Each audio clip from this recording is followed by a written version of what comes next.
नमस्कार साथियों, कैसे हैं आप सब लोग। उम्मीद करता हूं आप सब लोग अच्छे होंगे और काफ़ी अच्छी आप लोगों की तैयारी चल रही होगी। तो स्वागत है आपका हमारे YouTube चैनल की एक और वीडियो में।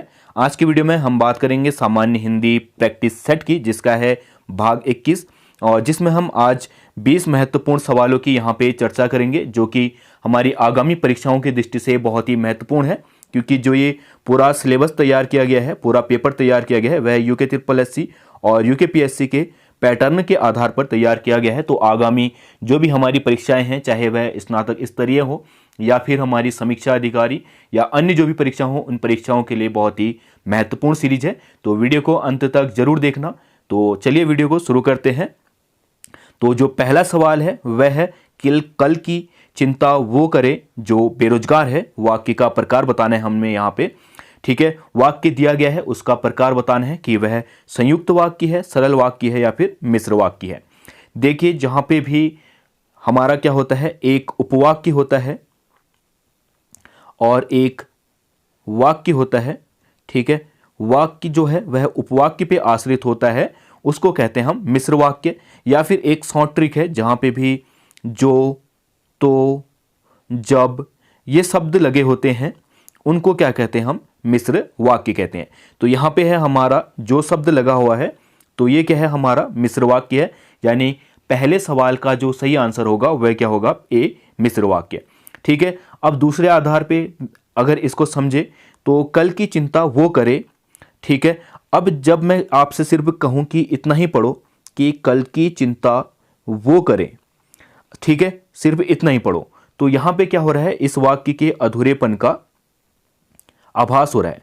तो जहां पे भी वाक्य अधूरा लगे या फिर वाक्य को पूरा करने के लिए दूसरा उपवाक्य क्या हो, महत्वपूर्ण हो, ठीक है, इस उपवाक्य के बिना हमारा ये वाक्य क्या है, पूर्ण नहीं हो रहा है, तो उसको क्या कहते हैं हम, मिश्र वाक्य कहते हैं।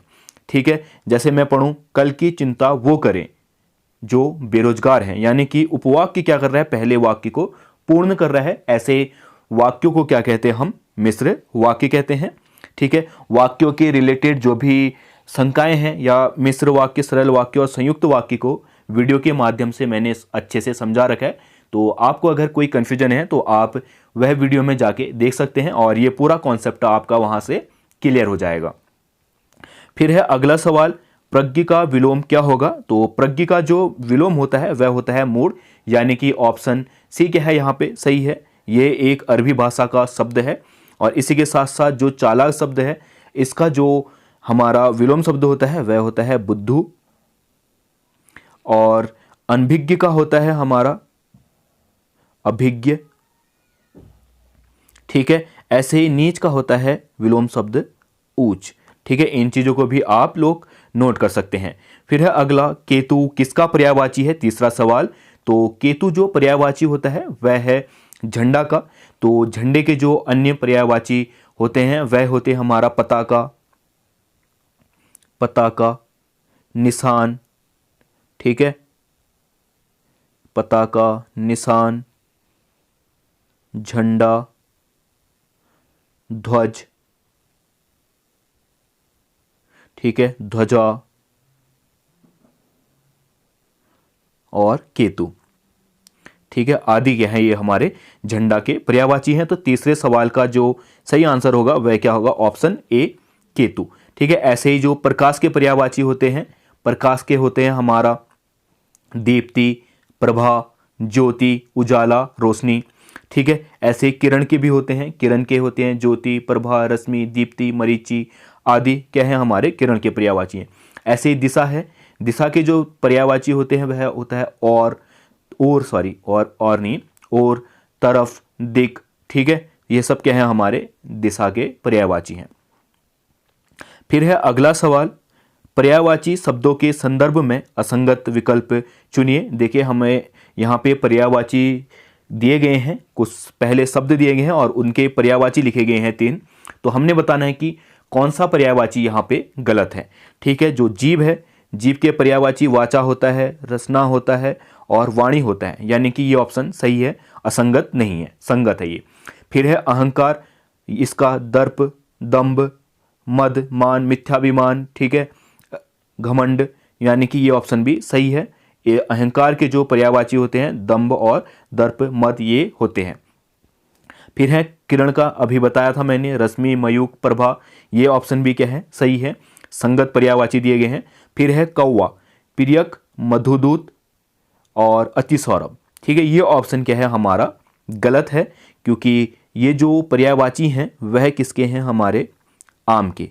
ठीक, आम के जो पर्यायवाची होते हैं वह होते हैं अति सौरभ, रसाल, आम्र, मधुदूत, ठीक है, सहकार या अति सौरभ, ये सब क्या है हमारे आम के पर्यायवाची हैं। ठीक है, जो कौवा होता है उसके पर्यायवाची होते हैं हमारे क्या, काक, वायस, ठीक है, काग, करट, पिसुन आदि सब क्या हैं हमारे कौवा के पर्यायवाची हैं। यानी कि ऑप्शन डी क्या है हमारा यहाँ पे असंगत विकल्प है, तो चौथे का जो सही आंसर हो जाएगा वह होगा चौथा, ऑप्शन डी। फिर है क्रिया के संबंध में कौन सा युग्म अनुचित है, तो यहाँ पे हमारे पास वाक्य दिए गए हैं और उसके आगे क्रिया लिखी गई हैं, तो हमने बताना है कि कौन सा गलत है। ठीक है, अकर्मक क्रिया, पहला है भिखारी सड़क पर चिल्ला रहे थे, अकर्मक क्रिया है, ये सही युग्म है। क्यों, देखिए क्रिया दो प्रकार की होती है, अकर्मक और सकर्मक। ठीक है, अब अकर्मक क्या होते हैं, जिन क्रिया शब्दों के साथ कर्म नहीं होता।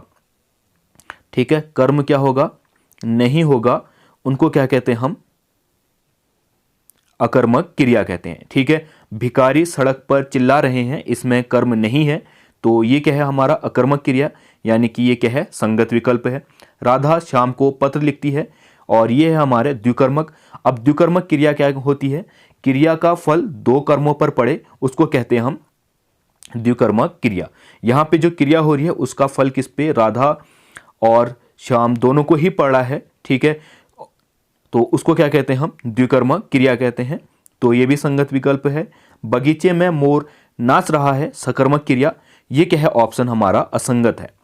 ठीक है, बगीचे में मोर नाच रहा है में, ये क्या है हमारा अकर्मक क्रिया है, क्योंकि इसमें कर्म विद्यमान नहीं है, तो ये क्या हो जाएगा हमारा ऑप्शन सी सही हो जाएगा। ये कौन सी क्रिया है, हमारी अकर्मक क्रिया है। ठीक है, वह विद्यालय से आकर खाना खाएगा, पूर्वकालिक क्रिया, ये भी ऑप्शन हमारा संगत है। ठीक है, अब पूर्वकालिक क्रिया होती क्या है, जब एक क्रिया समाप्त होकर दूसरी प्रारंभ हो जाए उसको कहते हैं हम पूर्वकालिक क्रिया। वह विद्यालय से आकर, ठीक है, वह विद्यालय से आ गया, एक क्रिया हो गई, ठीक है, पूर्ण हो गई। खाना खाएगा, ये क्या है, हमारी दूसरी क्रिया है। जहां पे हमारा एक क्रिया समाप्त होकर दूसरी प्रारंभ हो उसको क्या कहते हैं हम, पूर्वकालिक क्रिया कहते हैं। ठीक है, तो पांचवे का जो सी ऑप्शन है वह क्या है हमारा यहाँ पे सही है। फिर है निम्नलिखित में से कौन सा युग्म अनु उपसर्ग से निर्मित नहीं है, तो यहाँ पे हमने बताना है कि किस में अनु उपसर्ग नहीं है। तो इसके लिए जैसे है हमारा पहला जो है आनुपातिक, तो आनुपातिक का जो है वह होता बना है हमारा, ठीक है, अनु, ठीक है, इसका जो बनेगा वह बनेगा अनु, धन, पात, धन, इक। ठीक है, इतने इस यानी कि अनु उपसर्ग इसमें है, तो ऑप्शन सी क्या है हमारा, ठीक है, इसमें क्या है, अनु उपसर्ग है। फिर है हमारा अनुदाता, अनुदाता में क्या है हमारा, अनु,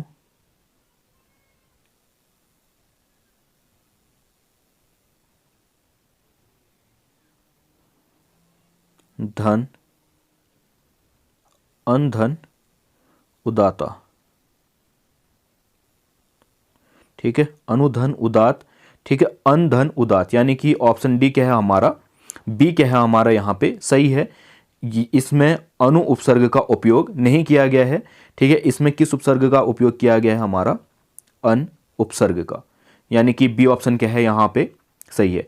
वैसे जैसे अनुदित है, ठीक है, अनुदित बना होता है हमारा अनु प्लस उदय धन इत, ये क्या हो जाएगा हमारा अनुदित। ठीक है, फिर ऐसे है अनुरंजन, ये भी बना होता है हमारा अनु प्लस रंजन प्लस अक। ठीक है, यानी कि ऑप्शन बी क्या है हमारा यहाँ पे निर्मित नहीं है, ऑप्शन बी क्या है सही है। फिर है निम्न में से लड़ाई में प्रयुक्त प्रत्यय कौन सा है। तो लड़ाई जो इसमें प्रयुक्त प्रत्यय है, इसका अगर हम मूल धातु देखेंगे तो यह लड़ धातु से मिलके बना है। ठीक है, अब इसमें आई प्रत्यय लगा के ये क्या हो जाएगा लड़ाई, यानी कि ऑप्शन डी क्या है सही है। जब भी प्रत्यय हटाना होता है तो हम उसका क्या देखते हैं मूल देखते हैं, और ये किस प्रकार का प्रत्यय है कृत प्रत्यय। ठीक है, फिर है अगला जिसके पास कुछ ना हो वाक्यांश के लिए एक शब्द। तो इसके लिए हमें क्या बताना है एक शब्द बताना है। तो जिसके पास कुछ ना हो उसके लिए उसको कहते हैं हम अकिंचन, यानी कि ऑप्शन बी क्या है यहाँ पे सही है। फिर है अगला सवाल जयशंकर प्रसाद द्वारा लिखित आंसू किस विधा की रचना है। तो इनकी रचना का नाम दिया गया है, हमने इसकी विधा का प्रकार बताना है।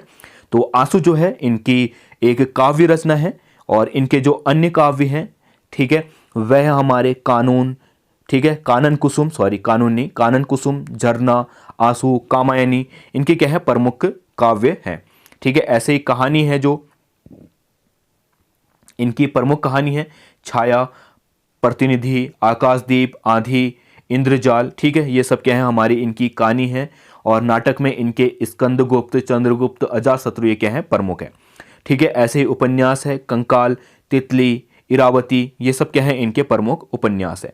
ठीक है, पर जो आंसू है वह किस विधा की है, तो वह है काव्य, यानी कि ऑप्शन डी क्या है यहाँ पे सही है। फिर है बहुत पढ़ी लिखी महिला के लिए एक शब्द बताना है, वाक्यांश के लिए एक शब्द। तो बहुत पढ़ी लिखी महिला को कहते हैं हम विदुषी, यानी कि ऑप्शन बी क्या है यहाँ पे सही है। घर का रास्ता किसकी रचना है। तो घर का रास्ता जो है मंगलेश डबराल की है, और इनकी जो अन्य प्रमुख रचनाएं हैं वह हैं, आप लोग नोट कीजिएगा, पहाड़ पर लालटेन, ये बहुत ही महत्वपूर्ण रचना है और बहुत बार पूछा भी गया है। पहाड़ पर लालटेन, घर का रास्ता और हम जो देखते हैं, ये सब क्या आदि ये क्या है इनकी प्रमुख रचनाएं हैं। ठीक है, और किसकी रचना है ये मंगलेश डबराल की। ठीक है, फिर है अगला हिंदी की प्रथम पत्रिका उदंत मार्तंड कहाँ से प्रकाशित होती थी।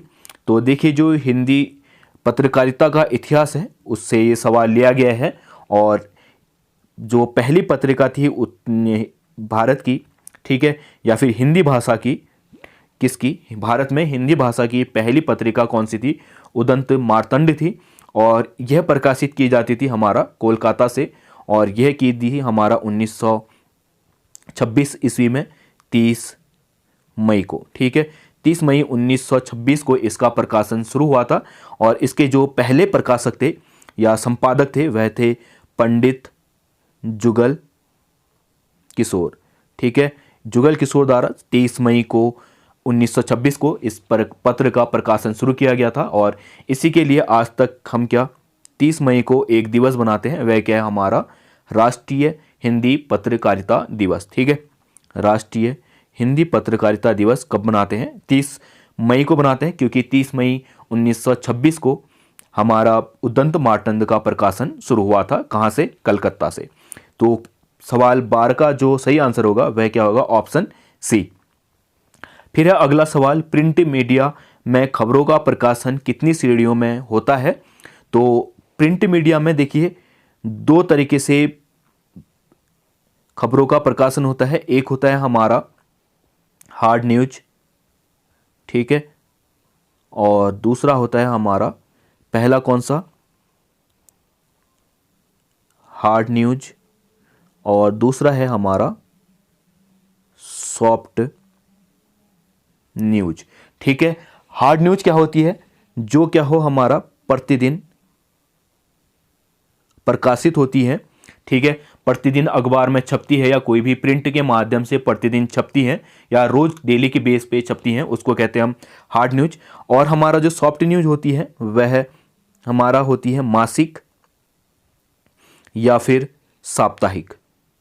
ठीक है, ऐसी खबरें जो क्या हो महीने में या तो एक बार छपे या फिर सप्ताह में एक बार छपे, उनको क्या कहते हैं हम, सॉफ्ट न्यूज। और इन ये क्या है, हमारी प्रिंट मीडिया की दो श्रेणियां हैं, यानी कि ऑप्शन बी क्या है यहाँ पे सही है। फिर है वह अगले साल आएगा में कौन सा कारक है, तो वह अगले साल में आएगा, इसमें जो कारक है वह है अधिकरण कारक। ठीक है, अधिकरण कारक में कौन से चिन्ह होते हैं, मैं, पर, पे। ठीक है, अब अधिकरण कारक को पहचानने की एक ट्रिक है, जहां पे भी हमारा वाक्य समय बताए या फिर स्थान बताए या दूरी बताए या फिर मूल्य बताए, इस चीज को नोट कीजिएगा आप, मूल्य बताए।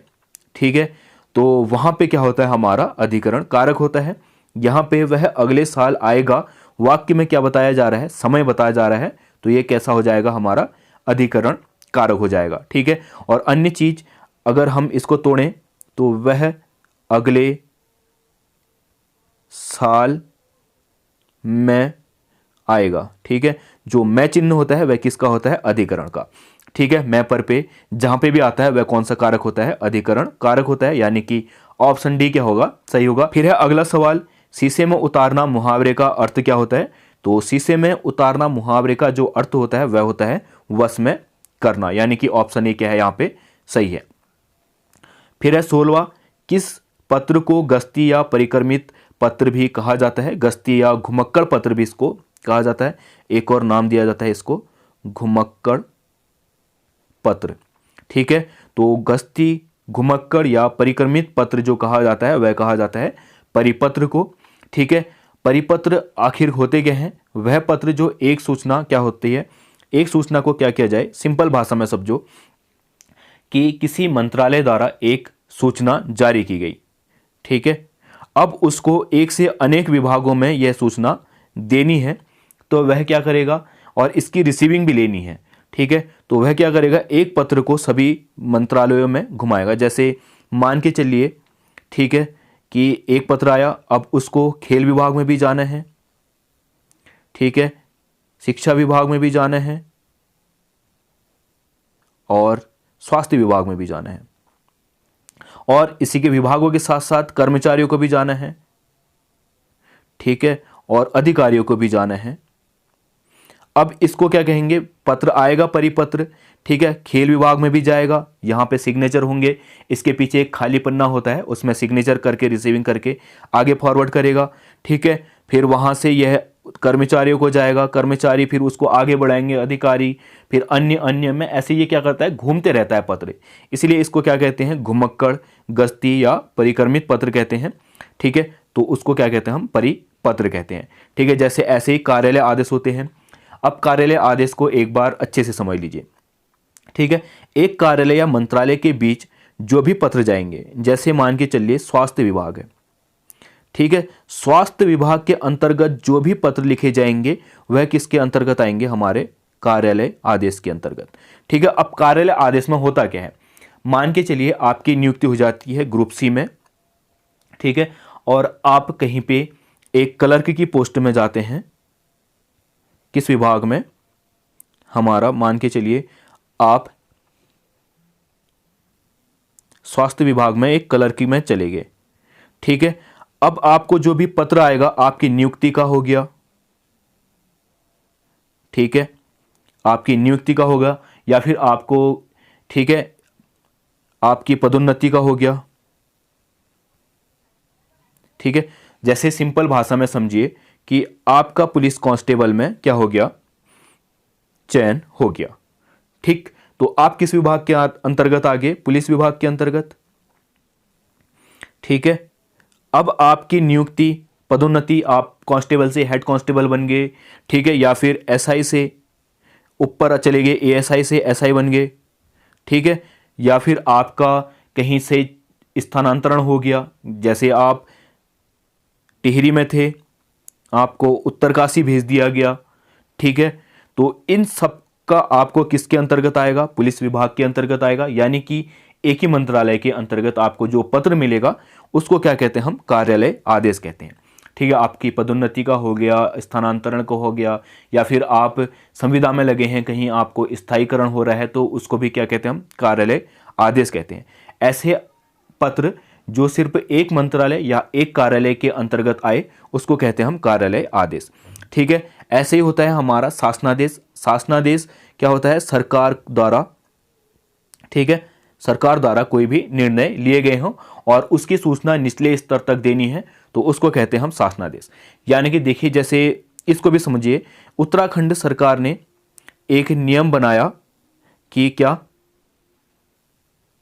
जो है बच्चे क्या जनसंख्या नियंत्रण करने के लिए 2 बच्चे पर परिवार।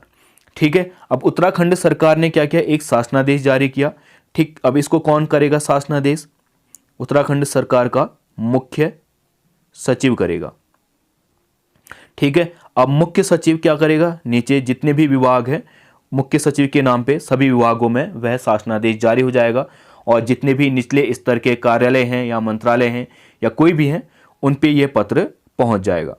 ठीक है, तो सरकार के द्वारा लिए गए निर्णयों को निचले स्तर तक पहुंचाने के लिए जो पत्र लिखा जाता है उसको कहते हैं हम शासनादेश। ऐसे ही होता है हमारा अधिसूचना।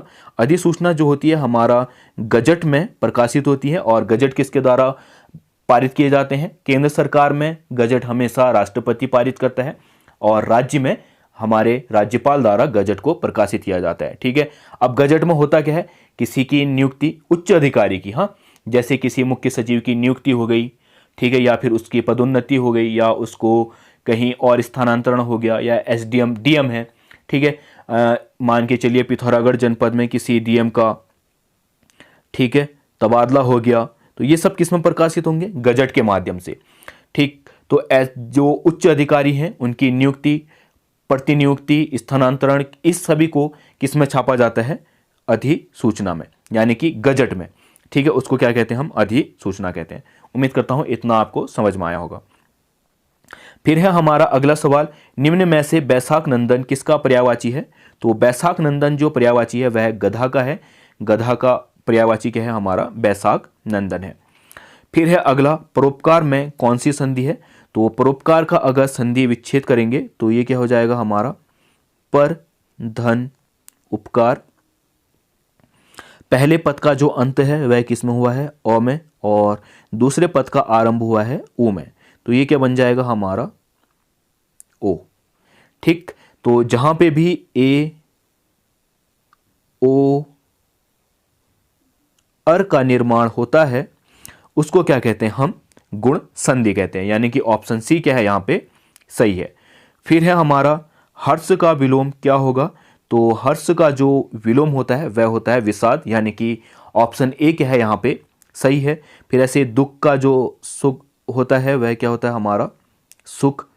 फिर पीड़ा का भी होता है हमारा आनंद और सुख। ठीक है, पीड़ा के जो विलोम शब्द हैं वह क्या होते हैं, आनंद और सुख। ऐसे कष्ट का भी क्या होता है हमारा, सुख। ठीक है, और हर्ष का विलोम क्या हो गया, ऑप्शन ए विषाद। फिर है अगला हमारा, किस वाक्य में सर्वनाम संबंधी अशुद्धि है। तो यहाँ पे हमें 4 वाक्य दिए गए हैं, इसमें से हमें बताना है कि जो सर्वनाम संबंधी अशुद्धि है वह किस में है। तुम्हारी पुस्तक यह नहीं है, इसमें नहीं है सर्वनाम संबंधी अशुद्धि। मैं अपना कार्य कर रहा हूँ, इसमें भी नहीं है। जिसने खाया है सराहा है, इसमें भी सर्वनाम संबंधी अशुद्धि नहीं है। मेरे को कुछ भी याद नहीं आ रहा है, इसमें क्या है हमारा, सर्वनाम संबंधी अशुद्धि है। मेरे को कुछ भी याद नहीं आ रहा, मेरे को की जगह हम इसमें क्या करेंगे, मुझे शब्द का उपयोग करेंगे, या मुझे सर्वनाम का, मुझे शब्द जो सर्वनाम है उसका उपयोग करेंगे। ठीक है, मुझे कुछ याद नहीं आ रहा है। ठीक है, अब इसमें मेरे को हमने यहाँ पे क्या गलत सर्वनाम का चयन किया है, ये क्या है, गलत है। तो ऑप्शन डी क्या होगा यहाँ पे सही होगा 20वें सवाल का। ठीक है, तो ये थे आज की टेस्ट सीरीज के सवाल। उम्मीद करता हूं आप लोगों को समझ में आए होंगे और वीडियो पसंद आई होगी। अगर वीडियो पसंद आई है तो वीडियो को लाइक कर देना, अपने साथियों के साथ शेयर कर देना। तब तक के लिए बाय, मिलते हैं अगले वीडियो में।